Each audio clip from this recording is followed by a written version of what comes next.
I got my Savage t-shirt on.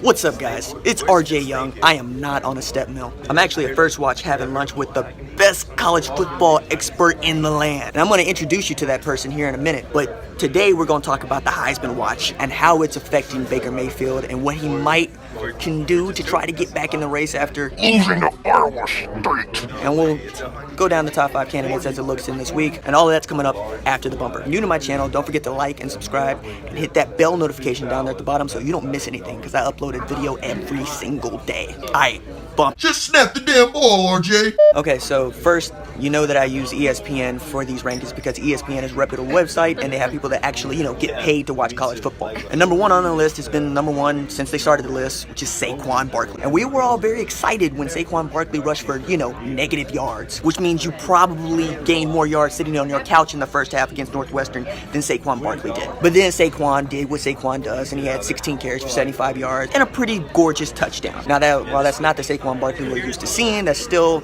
about 5 yards per carry, and that's going to keep you at the top of the rankings, which is terrible for us because, well, Baker lost, but we'll get there in just a second. At number 2 on ESPN's Heisman Watch list is now Bryce Love. And Bryce Love was 3 votes shy of having the number 1 overall spot, Saquon Barkley. Now, you might ask why, but that's because Bryce Love has rushed for 1,200 yards in the first 6 games of the season. That's NCAA football video game numbers. Bring back NCAA football. And that's really hard to compete with. I mean, if you're averaging about 200 yards per game, ain't nobody gonna take the Heisman from you. I don't care how good or bad your team is. So, Bryce Love right now is looking really good to not just challenge, but win the Heisman. Which leads us to number 3 on the list. Our boy, Savage. Baker Mayfield had another great game. Completed 72% of his passes, 306 yards passing, 2 TDs, and he rushed for 57 yards, which was the most he's rushed for all season against Iowa State. Problem is, he got outplayed by a 3rd-string quarterback at Iowa State and Kyle Kemp.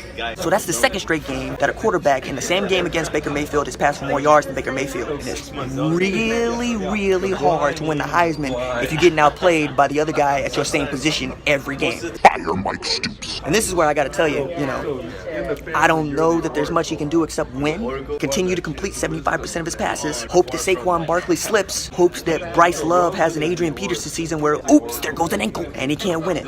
At number 4 on the list is Washington State quarterback Luke Falk. Now, Luke Falk didn't have a great game, but he's still leading an undefeated team. He's running Mike Leach's air raid offense, which is always good for a quarterback. And they're sitting pretty to challenge for the Pac-12 title. So all he's got to do is continue to do what he's doing and hope one of the guys at the top slips. Then at number 5 on the list is this kid from San Diego State that just won't go away. Rashad Penny's keeps rushing for 100-yard games. He keeps carrying San Diego State, but he goes to San Diego State, and his name ain't Marshall Faulk, and his name ain't Kawhi Leonard, so I don't care. Neither do the voters at ESPN, apparently, because he can't seem to get past the 4 spot. So, really, it's Saquon Barkley's Heisman to lose, unless Bryce Love just wants to take it from him with another 300-yard game, and then it's just going to be his to lose. In any case, you can't lose to Iowa State and expect to be a front runner for the Heisman, even if he's probably going to win the Davey O'Brien Award, which is the best quarterback in the country. This is the part where I get to introduce you to the best college football expert in the land, my mama. Yeah, my mama. My mama. My mama knows more about college football than the rest of y'all because, well, nobody else matters. She cares about all the things that you should care about and none of the things that you shouldn't. Mama, what you think about Bryce Love? I don't care about it. I care less about it. About Luke Falk. Am I supposed to watch any other quarterbacks other than OU and OSU quarterbacks? I don't think so. Guess I shouldn't ask you about Rashad Penny either. Who's that? That's all from me and Moms. If you like the videos, don't forget to like, subscribe, hit that bell notification so you don't miss anything. Alright, we're gonna finish lunch. Deuces.